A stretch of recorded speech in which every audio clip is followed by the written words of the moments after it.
আমার দেবর যিনি পরে আমার স্বামী হয়েছিলেন তার ভালোবাসার প্রকাশ ভিন্ন ধরনের ছিল। প্রায় সে দুপুরের সময় বাথরুমে ডেকে নিত, আমি তার পিঠে সাবান লাগিয়ে দিই।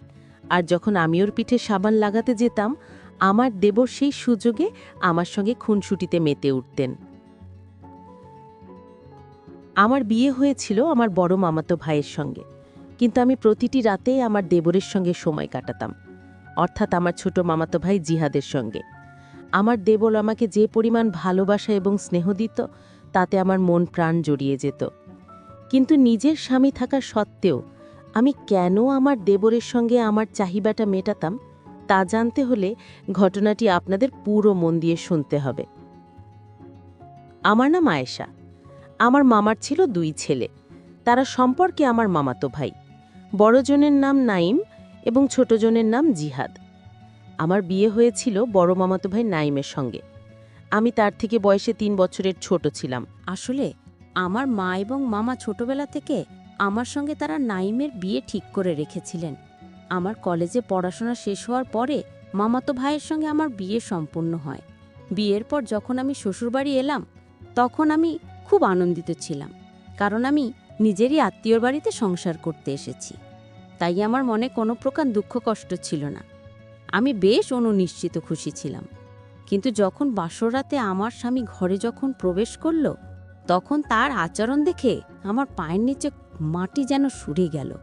যে মানুষটার সঙ্গে যেন আমার ছোটবেলা থেকে বিয়ে ঠিক হয়েছিল, সেই মানুষটি বাসর রাতে আমাকে তার কাছ থেকে ঠেলে দিল। বাসর রাতে যখন আমি আমার স্বামীর ভালোবাসা পাওয়ার জন্য অধীর আগ্রহে অপেক্ষা করছিলাম, তখন সে আমার সঙ্গে কথা বলা তো দূরের কথা, বিছানা থেকে বালিশটা টেনে নিয়ে একটা চাদর পেতে মেঝের উপর শুয়ে পড়ল। আমি যখন আমার স্বামীকে জিজ্ঞাসা করলাম যে সে আমার সঙ্গে এমন অদ্ভুত আচরণ কেন করছে, আমি কি কোনো ভুল করেছি? আজ তো আমাদের মিলনের রাত, আর এই রাতের জন্য কত বছর ধরে যে আমি অপেক্ষা করে আছি। তখন অত্যন্ত রেগে গিয়ে সে আমার দিকে আঙুলটা তুলে বলল, তোমার কারণে আমার জীবনটা একেবারে শেষ হয়ে গেল। আমি তোমাকে নিয়ে কোনোদিনও কোনো স্বপ্ন দেখিইনি, তাই তুমি আমাকে বিরক্ত করার কোনো চেষ্টা করবে না, আর আমার কাছেও ঘেঁষবে না। তুমি চুপচাপ তুমি তোমার নিজের জায়গায় থাকো, আর আমার মাথা খারাপ করে ফেলো না। তোমার সঙ্গে আমার বিয়ে হওয়াটা জীবনের সবচেয়ে বড় ভুল। প্রথম রাতে স্বামীর মুখ থেকে এমন কঠোর কথা শুনে আমি প্রায় জ্ঞান হারানোর মতো অবস্থায় পৌঁছে গিয়েছিলাম। বাসর রাতে স্বামীর ভালোবাসা পাওয়ার তো অনেক দূরের কথা, তার কাছ থেকে পাওয়া অপমান আমার হৃদয়কে ভেঙে চুরমার করে দিয়েছিল। ছোটবেলা থেকে যখন সবার মুখে শুনতাম যে তখন থেকেই একটা নতুন স্বপ্ন চোখে বাসা বেঁধেছিল, আর আজ এই স্বপ্নটা পুরোপুরি ধূলিসাৎ হয়ে গেল। আমি যা ভেবেছিলাম, বাসর রাতে তার ঠিক উল্টোটা ঘটল।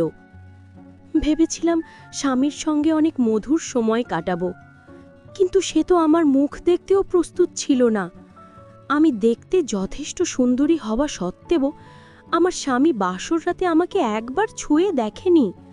আমি কিছুতেই বুঝতে পারছিলাম না আমার স্বামী কী কারণে আমাকে এতটা ঘৃণা করত যে আমার মুখ পর্যন্ত দেখতে চাইতো না। বিয়ের প্রথম রাতটা আমি জেগে কাটিয়ে দিলাম, আর মাথার মধ্যে কেবল একটাই প্রশ্ন ঘুরপাক খাচ্ছিল যে আমার স্বামী যদি আমাকে পছন্দ নাই করত, তাহলে সে আমাকে বিয়ে করল কেন? সেটা এই বিয়েতে অসম্মতি জানাতে পারত। বিয়ের প্রথম রাতে আমি উপলব্ধি করেছিলাম যে আমার জীবনটা হয়তো এখানেই শেষ হয়ে যাবে। এই সমস্ত কথা ভাবতে ভাবতে সারা রাত আমি দুশ্চিন্তায় কাটিয়ে দিলাম। পরের দিন সকালে আমার যা কোনো রকম আওয়াজ না দিয়েই হঠাৎ করে আমাদের ঘরে ঢুকে পড়লেন। সেই মুহূর্তে আমি বিছানায় এক কোণে মন খারাপ করে বসেছিলাম। ঘরে ঢুকে আমার যা আমার স্বামীকে মেঝেতে শুয়ে থাকতে দেখে মুচকি হেসে আমার দিকে তাকিয়ে বললেন, কি ব্যাপার আমার সুন্দরী দেওরানী, নিজের রূপে জাদু দেখিয়েও আমার ভাসুরকে নিজে। আমি আমার জামানের আচরণ ও অদ্ভুত কথাবার্তা শুনে খুব একটা অবাক হইনি, কারণ আমি স্বামীর দুর্ব্যবহারে আগে থেকে ভীষণভাবে মর্মাহতা ছিলাম। এরপর আমার যা বললেন, তাড়াতাড়ি তৈরি হয়ে বাইরে এসো, এই কথা বলে তিনি ঘর থেকে বাইরে চলে গেলেন। সে কিন্তু আমার স্বামীর নিজের ভাইয়ের স্ত্রী নয়, সে আমার স্বামীর চাচাতো ভাইয়ের স্ত্রী। তিনি একবারও আমাকে জিজ্ঞেস করার প্রয়োজন বোধ করেননি যে বাসর রাতে আমরা দুজন কেন এভাবে আলাদা ছিলাম। এমনকি তার হাবভাব দেখে মনে হয়েছিল যেন তিনি আগে থেকেই যেন সবকিছু জানেন। শ্বশুর বাড়িতে এভাবে 3 দিন কেটে যাওয়ার পর সেদিন সকালে ঘুম থেকে উঠে জানতে পারলাম যে আমার সেই যা সকালে বাড়ি থেকে চলে গেছেন। শুধু তাই না, আমার স্বামীকেও কোথাও খুঁজে পাওয়া যাচ্ছিল না। তখন আমাদের আর কিছুই বোঝার বাকি রইল না যে আমার স্বামী ও তার ভাবির মধ্যে একটি অবৈধ সম্পর্ক ছিল এবং তারা দুজনেই একসঙ্গে বাড়ি ছেড়ে পালিয়েছেন। আমি কোনোদিন কল্পনাও করতে পারি না যে বিয়ের পর আমার জীবনে এমন কিছু দেখতে হবে। যার কাছে আমি ছোটবেলা থেকে ভালোবাসা পাওয়ার স্বপ্ন দেখতেছিলাম, সে আমাকে এভাবে ঠকাবে। অন্যদিকে আমার ছোট মামাতো ভাই, অর্থাৎ আমার দেবর, ছোটবেলা থেকে আমাদের মধ্যে খুব ভালো সম্পর্ক। তাই সেদিন আমার স্বামী ও জায়ের এমন নক্করজনক কাজের কারণে আমি আবেগের বশে আমার দেবরের বুকে মাথা রেখেছিলাম, আর আমি সেদিন অনেকক্ষণ ধরে কেঁদেছিলাম। ওদিকে আমার মামি, অর্থাৎ আমার বর্তমানের শাশুড়ি, আমার যাকে প্রচুর গালমন্দ করে বলছিলেন যে ওই মহিলার জন্য পুরো সংসারটা আজ আমাদের ধ্বংস হয়ে গেল, ওই ডাইনি আমার ছেলের জীবনটা নষ্ট করে দিল। তারা যে দেবর ও ভাবি মিলে সম্পর্কে জড়িত ছিল, বাড়ির কেউই তা কোনোভাবে টের পায়নি। সেদিন যখন আমাদের বাড়িতে এই বিষয়টি নিয়ে প্রচণ্ড হট্টগোল চলছিল, তখন আমাদের সেই বাড়ির পাশে মুদিখানা দোকানের এক আঙ্কেল জানিয়েছিলেন যে তিনি আমার স্বামী ও যাকে একসঙ্গে বাড়ি থেকে বেরিয়ে যেতে দেখেছেন।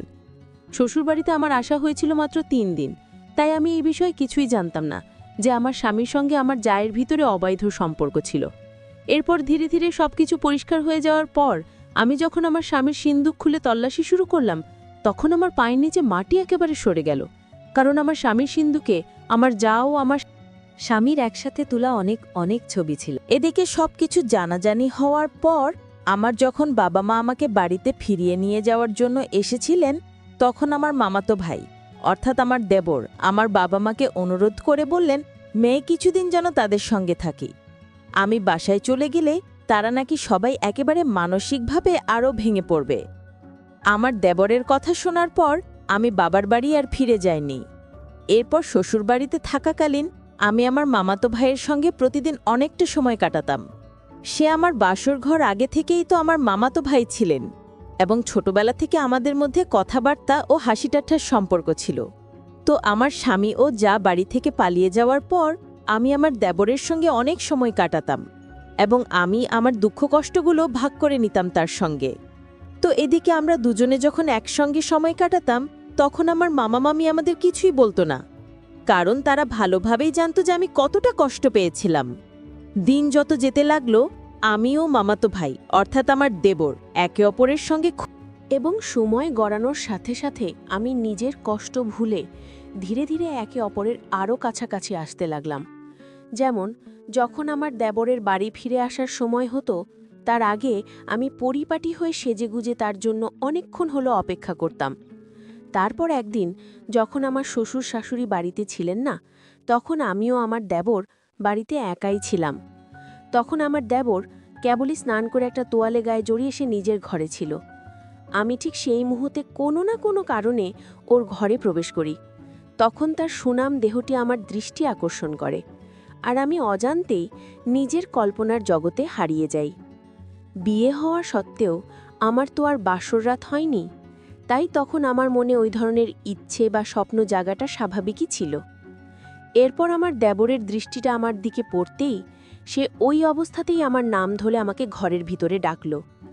আমার ভাসুরের অবস্থা দেখে আমার তাকে খুব বেশি জড়িয়ে ধরতে ইচ্ছে করছিল, কারণ আমি তো একজন মানুষ এবং আমারও নিজস্ব ইচ্ছা বা আকাঙ্ক্ষা। তাই সেদিন আমি নিজের আবেগ ধরে রাখতে না পেরে হঠাৎ করে আমার মামাতো ভাইকে অর্থাৎ দেবরকে পেছন দিক থেকে জড়িয়ে ধরলাম। আমার দেবর তখন হেসে ফেলে আমাকে বলল, আরে আয়েশা, তুমি এটা কি করছো? আমি তখন লজ্জায় তার থেকে একটু দূরে সরে গিয়ে মাথাটা নিচু করলাম এবং সেই ঘরে আর এক মুহূর্ত থাকতে না পেরে দৌড়ে ঘর থেকে আমি বেরিয়ে গেলাম। এরপর আমার দেবরও দ্রুত পোশাক পরে নিজের ঘর থেকে বেরিয়ে আমার কাছে এসে বলল, আয়েশা, তুমি কি আমাকে কিছু বলতে চাও? আমি সেদিন আমার মনের সমস্ত কথা আমার দেবরকে খুলে বলেছিলাম।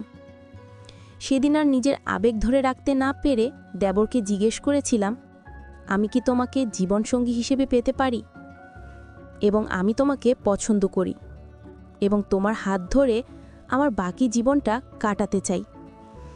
আমি আমার যত সব ইচ্ছা আছে তোমার মাধ্যমে পূরণ করতে চাই। তখন আমার ভাসুর আমার হাতটি ধরে বলল, দেখো আয়েশা, তোমার সঙ্গে বিয়ে করতে আমার কোনো আপত্তি নেই। দেখতে অনেক সুন্দর, আর তোমার মতন একটি মেয়েকে সবাই নিজের স্ত্রী হিসেবে পেতে চাইবে। কিন্তু এই বিষয়টি সর্বপ্রথম আগে আমার বাবা মাকে জানাতে হবে। তারা যদি বিয়েতে রাজি থাকে তাহলে আমার আর কোনো আপত্তি নেই। তুমিও অনেক তরুণী, তুমিও সারা জীবনে একা থাক। তোমারও একজন জীবনসঙ্গীর প্রয়োজন আছে, তাই সবচেয়ে ভালো হবে যদি আমরা দুজন মিলে একে অপরকে বিয়ে করে নিই। আমি আজকে আমার বাবা মায়ের সঙ্গে আমাদের বিয়ের ব্যাপারে কথা বলবো। এই কথা বলে আমার দেবর আমাকে জড়িয়ে ধরল। আমিও তাকে জড়িয়ে ধরেছিলাম। আমার দেবর আমার মাথায় হাত ঝুলিয়ে বলল, এবার আমি তোমার সব ইচ্ছা ও আকাঙ্ক্ষা পূরণ করে দেব। আমি তোমাকে অনেক ভালোবাসা দেব, যার জন্য তুমি অধীর হয়ে আছো। এরপর সেদিন রাতে যখন আমার শ্বশুর শাশুড়ি বাড়ি ফিরল, তখন আমার দেবরের বিষয় তার বাবা মায়ের সঙ্গে কথা বলল। তার বাবা মা অর্থাৎ আমার মামা মামি এটা শুনে খুব খুশি হলেন যে আমরা দুজন একে অপরকে বিয়ে করতে চাই। এরপরের অল্প কিছুদিনের মধ্যেই কাজী সাহেবকে আমাদের বাড়িতে ডেকে এবং আমাদের বাবা মাকে আমন্ত্রণ জানিয়ে আমাদের দুজনের বিয়ে পড়ানো হলো।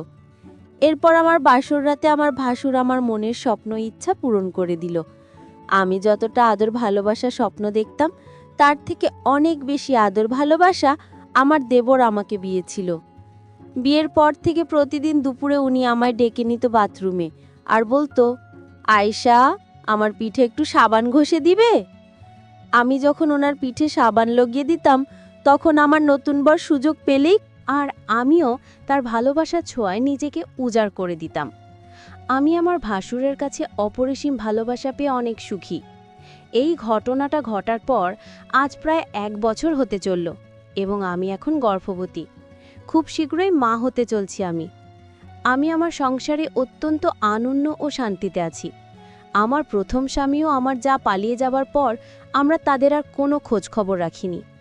এই জন্য হয়তো বলা হয়, যার ভাগ্যে যেটা লেখা থাকে ঠিক সেটাই হয়। আমার ভাগ্যেও হয়তো আমার দেবরের ভালোবাসা লেখা ছিল, তাই আমি তাকে আমার দ্বিতীয় স্বামী হিসেবে পেয়ে